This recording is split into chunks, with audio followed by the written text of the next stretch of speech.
Good morning all of you. इस video में बात करेंगे सीटेट एग्जाम 2024 जो कि 21 जनवरी को होने वाला है। उसके लिए हम यहाँ पे सीडीपी यानी बाल विकास व शिक्षण शास्त्र के 30 क्वेश्चन डिस्कस करेंगे, जो कि मैंने सीटेट पेपर 2 2011 से लिया है।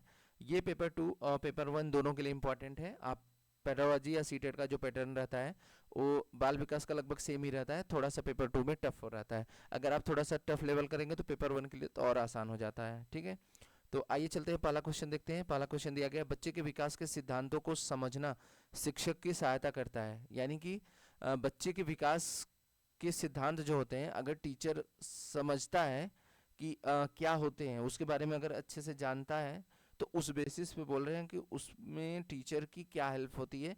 पहला ऑप्शन है विद्यार्थी के आर्थिक पृष्ठभूमि को पहचानने में। दूसरा ऑप्शन है विद्यार्थियों को क्यों पढ़ाना चाहिए, यह औचित्य स्थापित करने में। और तीसरा है शिक्षार्थियों की भिन्न अधिगम शैलियों को प्रभावी रूप से संबोधित करने में। और चौथा ऑप्शन है विद्यार्थियों के सामाजिक स्तर को पहचानने में। तो देखिए, सीटेट ऐसा ऑप्शन देता है, लगभग लगता है कि सभी ऑप्शन ठीक ठाक ही हैं।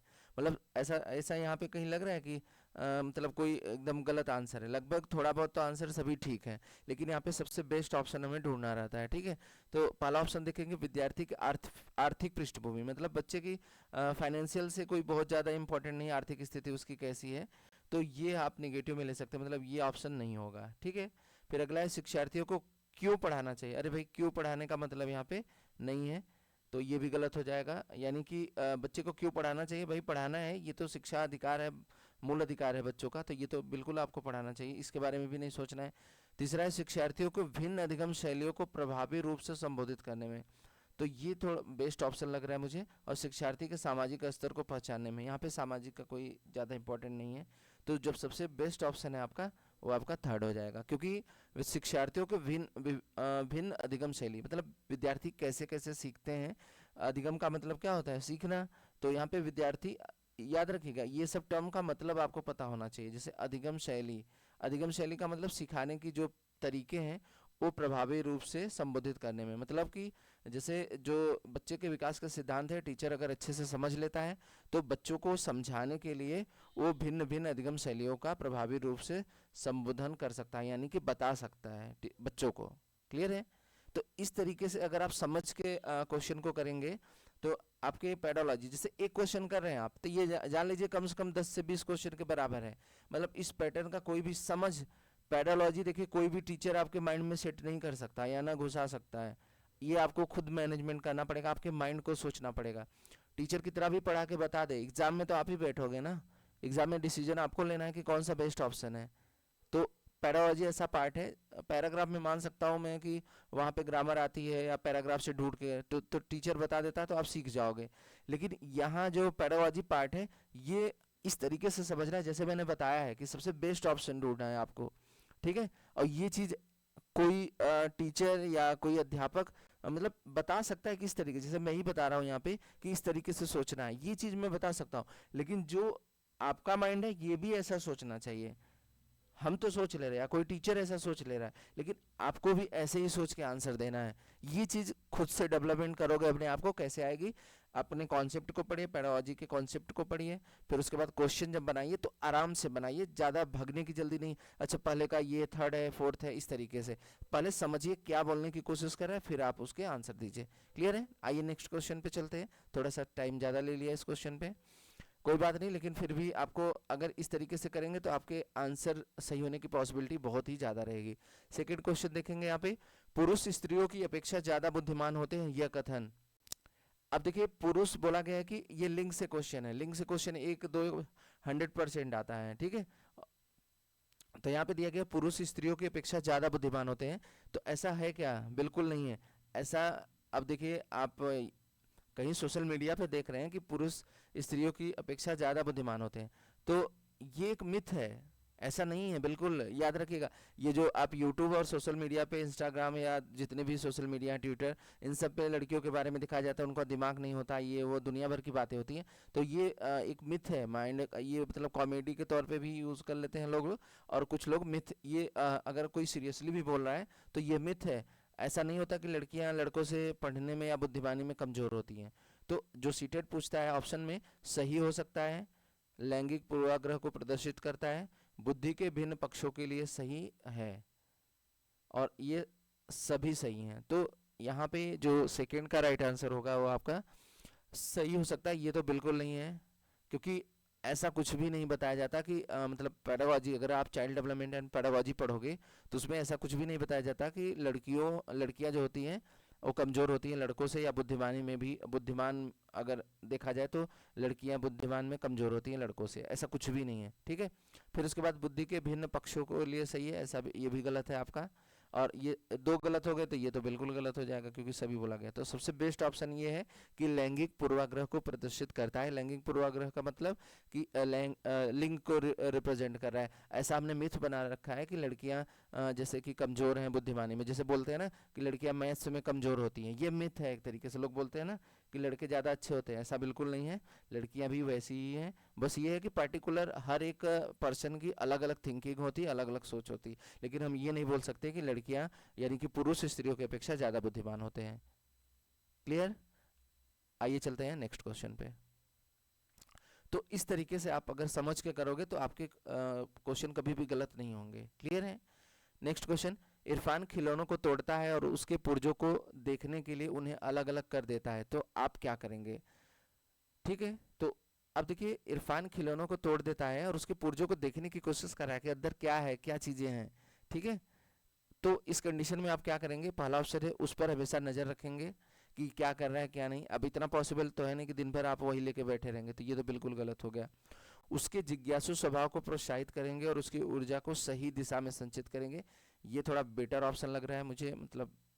और ऑप्शन देख लेते हैं, उसे समझाएंगे कि खिलौनों को तोड़ना नहीं चाहिए।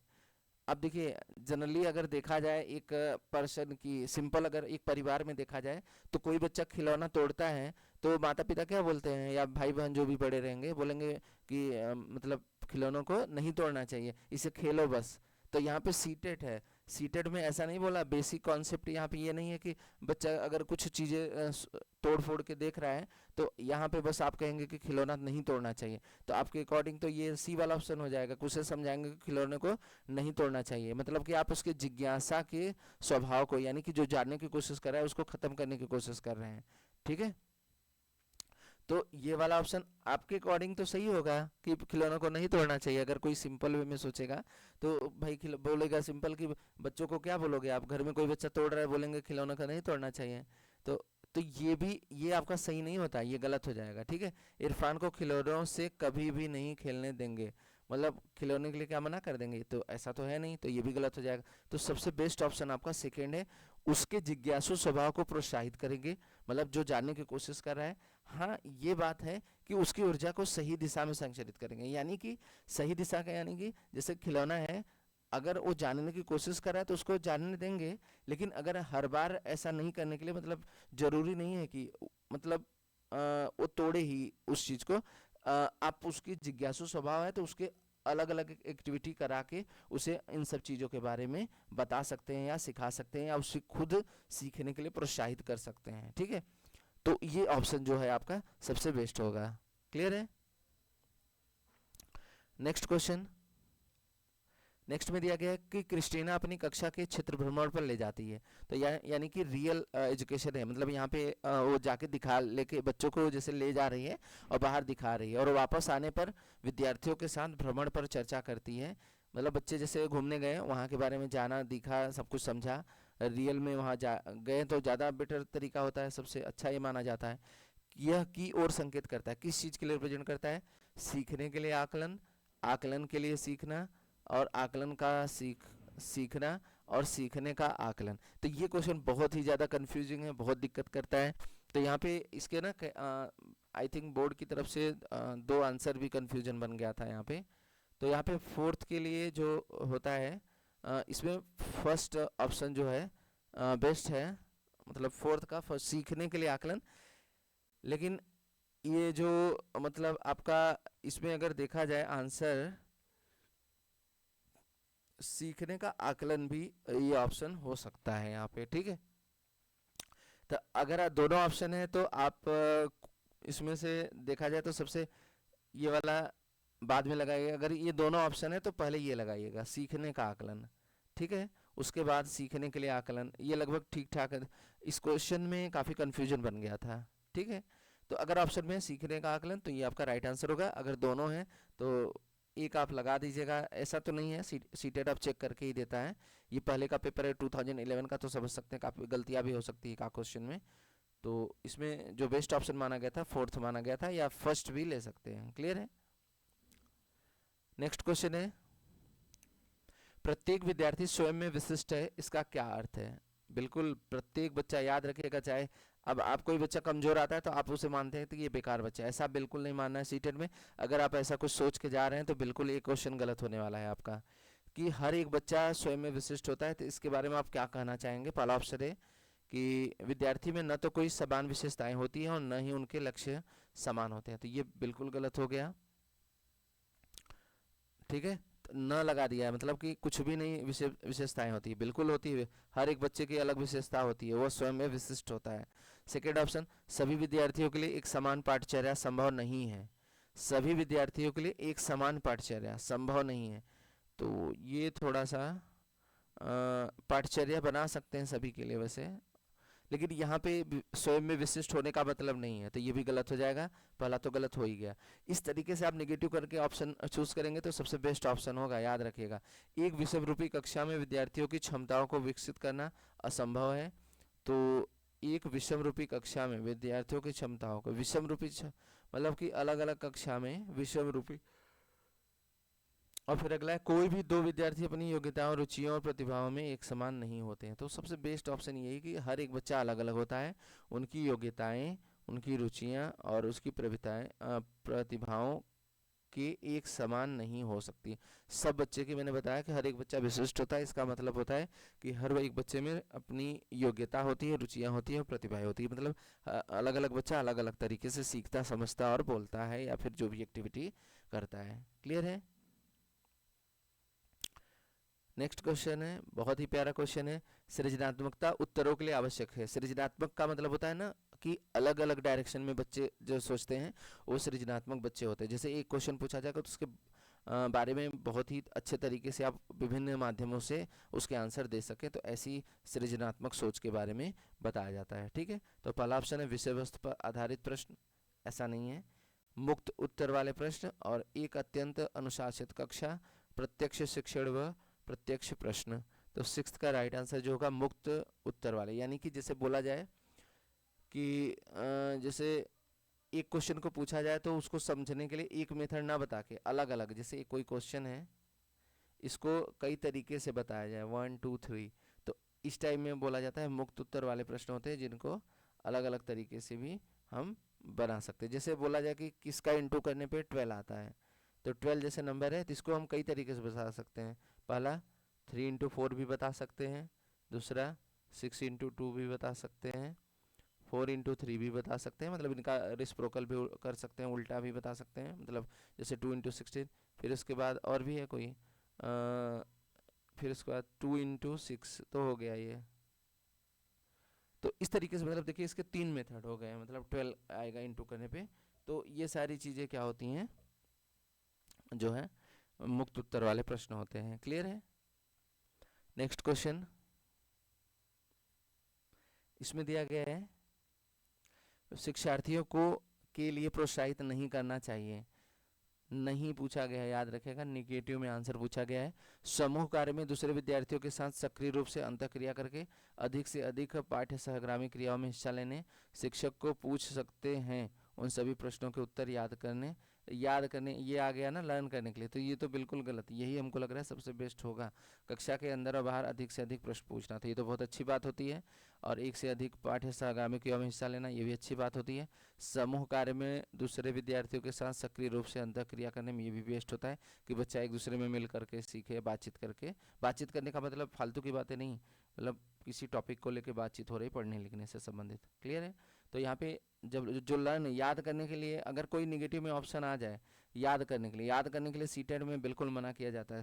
जो एनसीएफ बनाया गया था उसमें लर्न करने के लिए बिल्कुल मना किया गया, एनसीएफ 2005। क्लियर है। तो आपका राइट आंसर कौन सा हो जाएगा? थर्ड हो जाएगा, जो कि इसके लिए लर्न करने के लिए शिक्षक जो पूछ सकते हैं उन सभी प्रश्नों के उत्तर याद करना, लर्न करना, समझ के करना है, ना कि पूरा रटना है। क्लियर है? नेक्स्ट क्वेश्चन, इसमें दिया गया है निम्नलिखित में से कौन सा रचनात्मक आकलन के लिए उचित उपकरण नहीं है? मौखिक प्रश्न, सत्र परीक्षा, प्रश्नोत्तरी और खेल, दत्त कार्य। तो यहाँ पे जो 8 का राइट आंसर होगा, बोला गया कि रचनात्मक आकलन के लिए उचित उपकरण नहीं है। तो यहाँ पे मौखिक जो है ये तो अच्छा माना जाता है रचनात्मक आकलन के लिए, और प्रश्नोत्तरी और खेल ये भी अच्छा है, दत्तकार ये भी अच्छा है, लेकिन जो सत्र परीक्षा होती है तो लास्ट में आपका एग्जाम करा लिया जाता है, तो ये बहुत ही रचनात्मक तरीके से नहीं होता है। क्लियर है? तो यहाँ पे राइट आंसर आपका सेकंड हो जाएगा। नेक्स्ट क्वेश्चन, थोड़ी सी वीडियो बड़ी हो रही है क्योंकि मैं चीज़ों को अच्छे तरीके से समझाते हुए चल रहा हूँ हर एक क्वेश्चन को। भारतीय समाज की बहुभाषिक विशेषताओं को देखा जाना चाहिए। विद्यालय जीवन को समृद्ध बनाने के संसाधक के रूप में, विद्यालय को सीखने के लिए अभिप्रेरित करने हेतु शिक्षक की योग्यता की चुनौती के रूप में, शिक्षार्थियों के लिए विद्यालय जीवन को एक जटिल अनुभव के रूप में बनाने के कारक के रूप में, और शिक्षण अधिगम प्रक्रिया में बाधा के रूप में।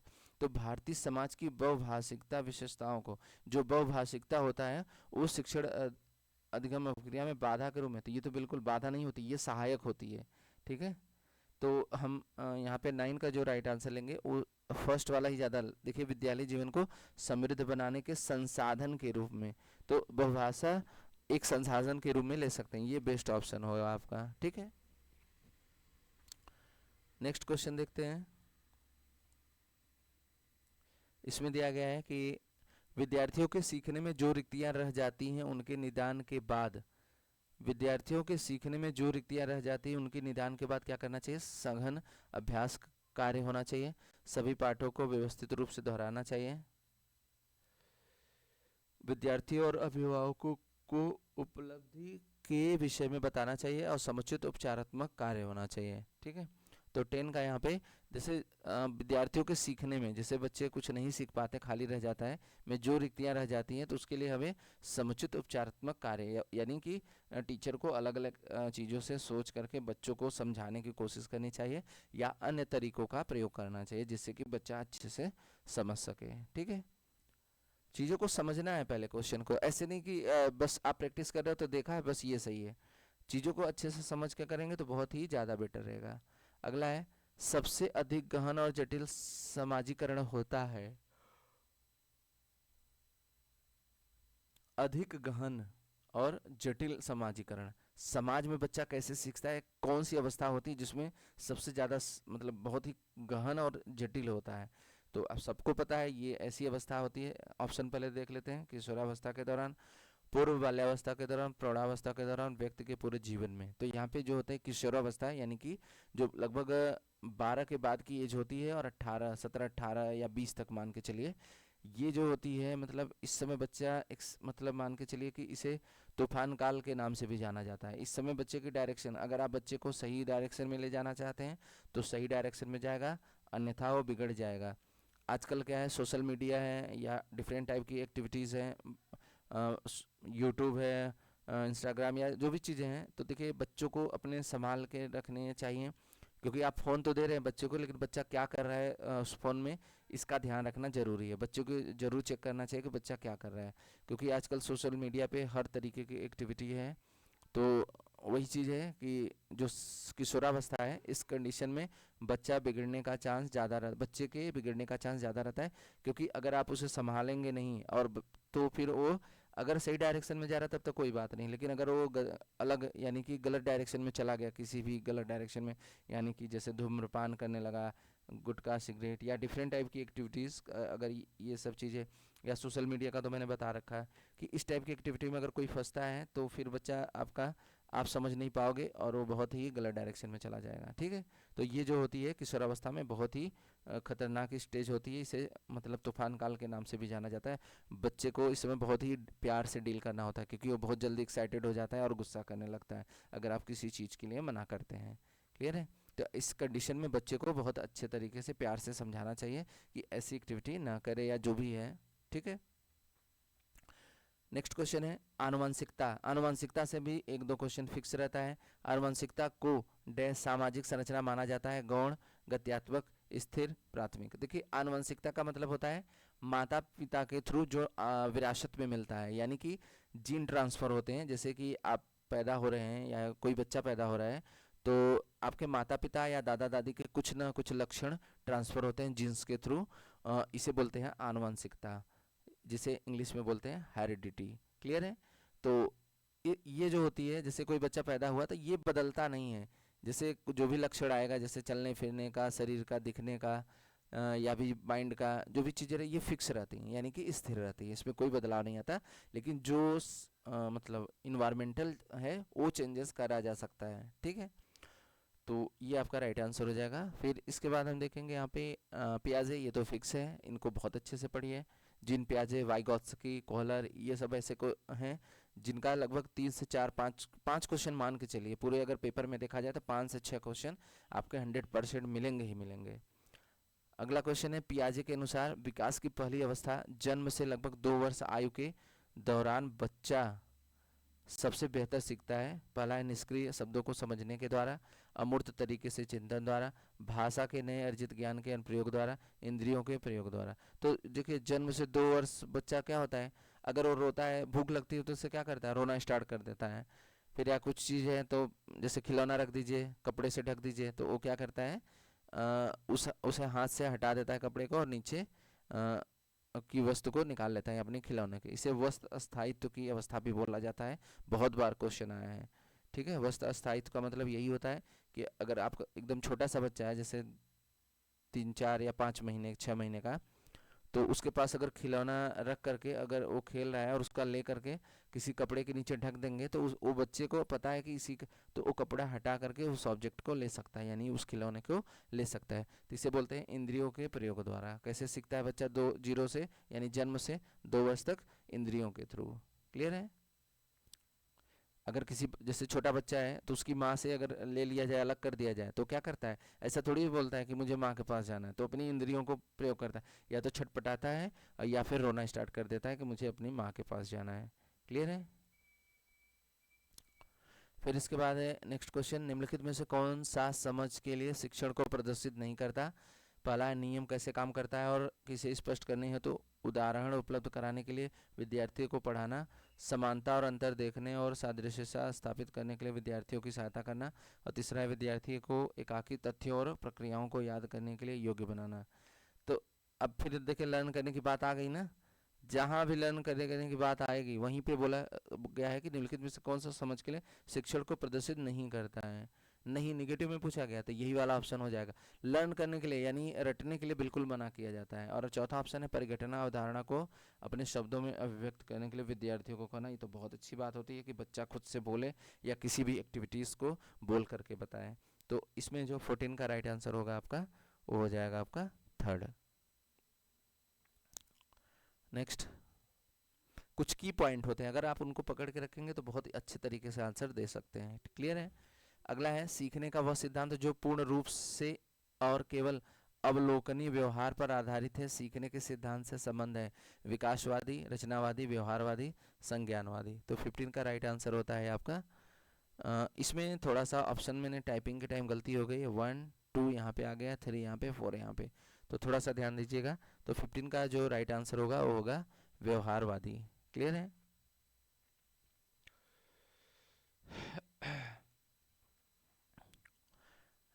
नेक्स्ट, इसमें दिया गया है कि एक शिक्षिका अपनी कक्षा के प्रतिभाशील बच्चों की योग्यताओं की उपलब्धि चाहती है। अपने उद्देश्य की प्राप्ति के लिए उन्हें निम्नलिखित में से क्या नहीं करना चाहिए। तनाव को नियंत्रित करना सिखाना, तो ये तो ठीक है।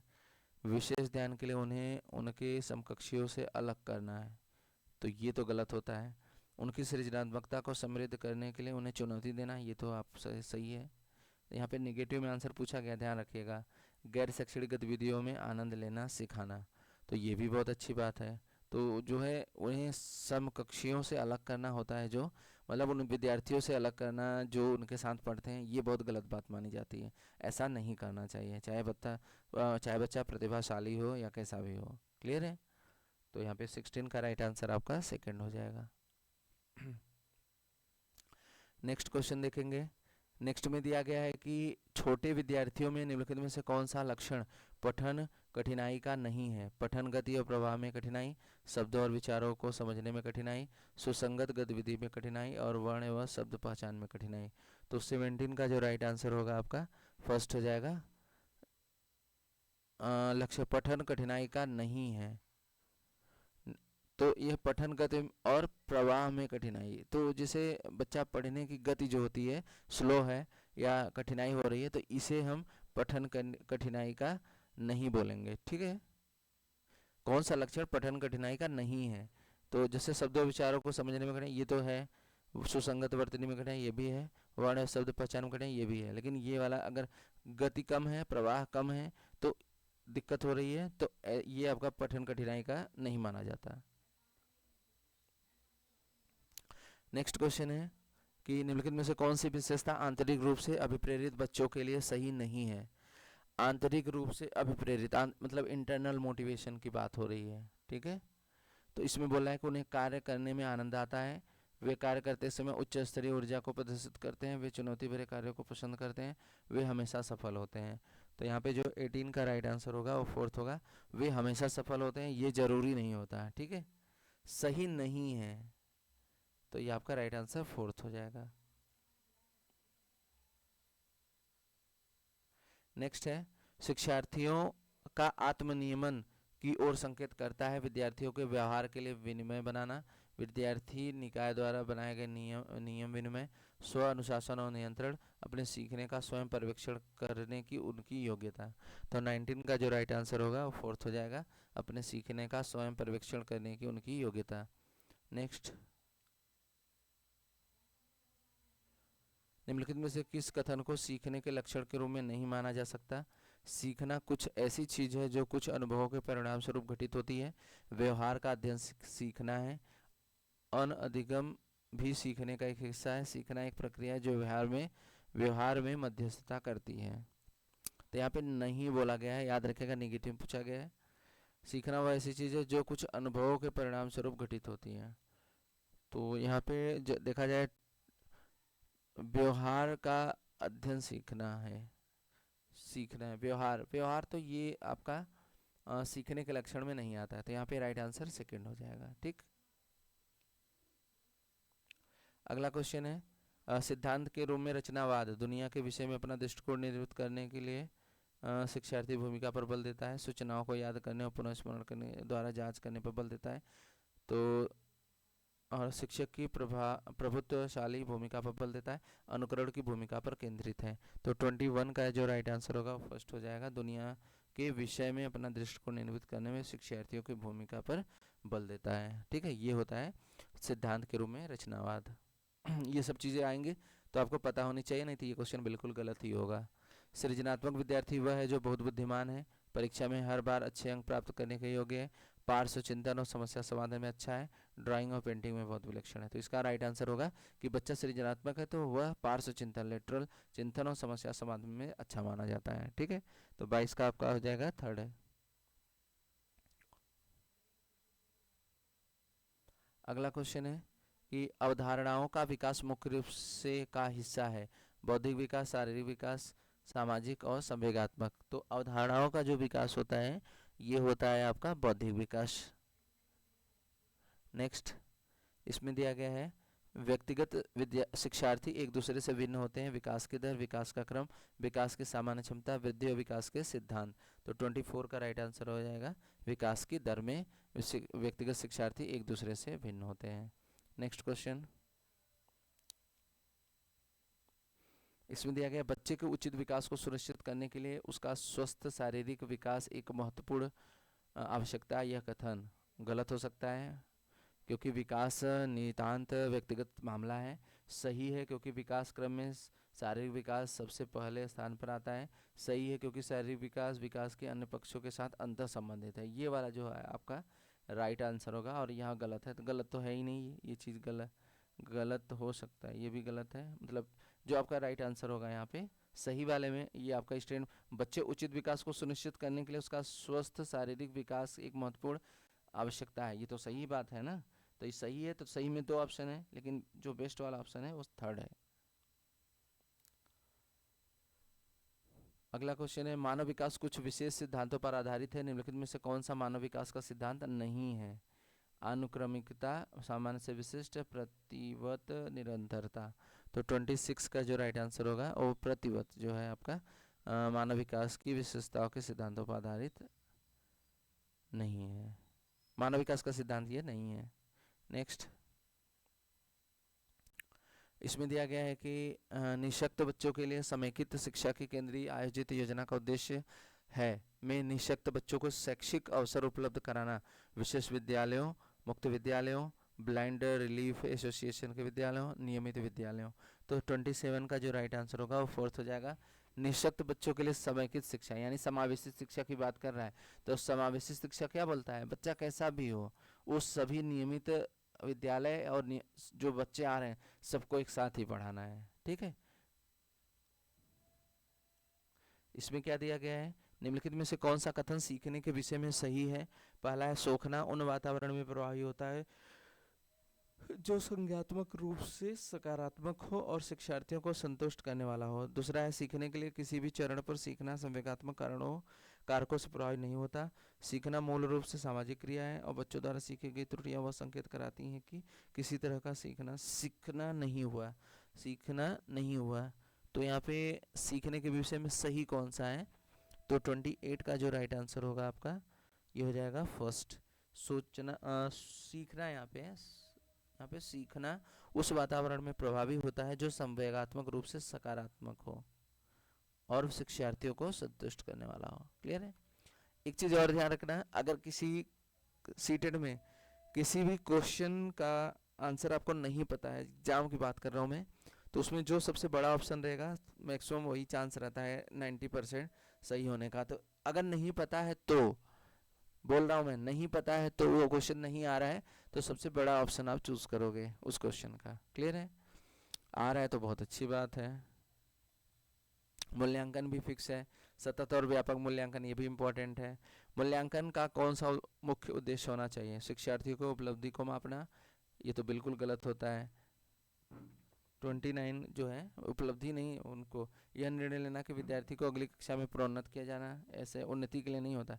सीखने में होने कमियों का निदान और उपचारात्मक करना, ये आपका बेस्ट ऑप्शन है, तो थर्ड राइट आंसर हो जाएगा। और शिक्षार्थियों को त्रुटियां निकालना, ये भी गलत बात होती है। मैंने बताया था हर एक बच्चा विशिष्ट होता है।